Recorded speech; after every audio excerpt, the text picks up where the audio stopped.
Hello, welcome to my bookshelf, and today I will be giving you my review of 3 Years with the Rat by Jay Hosking. So this book is a little complicated to explain if you've never read it, but I will do my best. So as the title mentions, we're dealing with 3 years. So the beginning of the story starts in 2008, and we get one chapter of August of 2008. And then we jump to August of 2007, so we're going back a year. And then we go back another year after that chapter, and we go to August of 2006. And then after that chapter, we jump back to 2008, but now we've moved into September.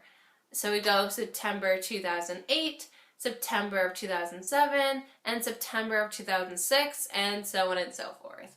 And so while we're going backwards in time, we're also jumping forward chronologically in time.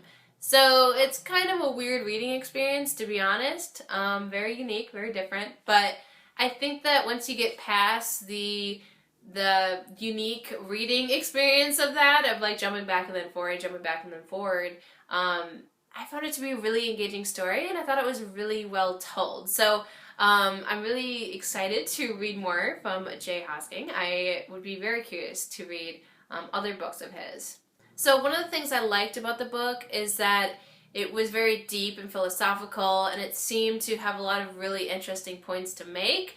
And I just thought there were a lot of really interesting messages throughout the book that I think that, would be great to discuss with people. It definitely made you think, and those are the kinds of books that really stick with me the longest. So admittedly, I gave this book a 4-star rating initially, but I think that the more I think about it, the more I want to up it to a 5-star. But I might reserve the 5-star rating for a reread to see if I really think it deserves it, or if it really is just a 4-star read. But either way, I really, really enjoyed it. I think that if you can get past the weird time jump stuff, that it really is a good book, and it's definitely worth the read. So I would highly recommend it if you haven't read it. So basically, as far as a synopsis goes, it's also kind of complicated with the way the book is told, but basically our main character's sister, Grace, and her boyfriend, John, have gone missing. But they've gone missing like a year apart from each other, so in 2006, everyone's there. So we have a main character, we have Grace, we have John. In 2007, that's when Grace has already gone missing, and it's just John and our main character. And then in 2008, John has disappeared. And so now it's just the main character. And their landlord, Grace and John, they were living together, and now that they've both disappeared suddenly, mysteriously, obviously their rent checks have stopped being, handed in to the landlord. So now the landlord is wanting the main character to clean out their apartment so he can lease it out to someone else, right?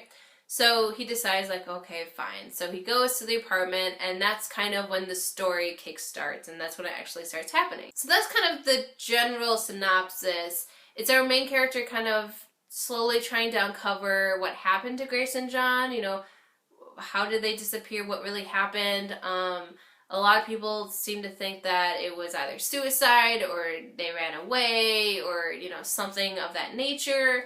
They're just not really sure. No body was ever found. So there's this mysterious element, and then there's all these philosophical elements when you find out more about Grace's experiments and what they were doing, and it's very interesting for sure. I really, really enjoyed it, and it's a book that when I finished it, it was really interesting, and I needed some time to process it in my brain because it seemed like too much at first. I really enjoy it, and there's a lot of really interesting discussions that happen inside the book. But I'm going to save most of that for my book chat because I've realized that there's a lot that I can rant on and talk about with this book. The only thing I'm going to mention is just this quote that keeps coming up throughout the book, and I think is a perfect summary of the main exploration in this book of, Grace's ultimate goal through this book. So the quote is as follows.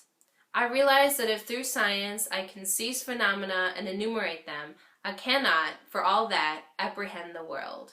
And basically what he's trying to say there is that science is a great thing. It can help us understand how things work and the function of things and how things interact with each other. And understand it to that extent.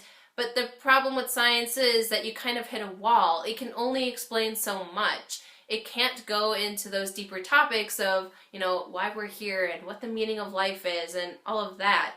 Science falls short to that, and it doesn't really truly help us understand and apprehend the world that's around us. We're only limited in our knowledge of the universe through science. And that is definitely the ultimate frustration of this book for Grace. She's searching for something that she can't explain through science, and that's kind of what the problem ends up being, because you can't. Science is limited. She's trying to find something that you can't find through science, and so it's a really interesting story, and it's definitely something that I want to reread so I can reprocess it, and to now that I know the ending, that maybe I can get more out of the reading experience. So it's definitely something that I want to have in my collection. So even though I got it from the library initially, I'm going to have to go out and get a copy at some point to add to my collection.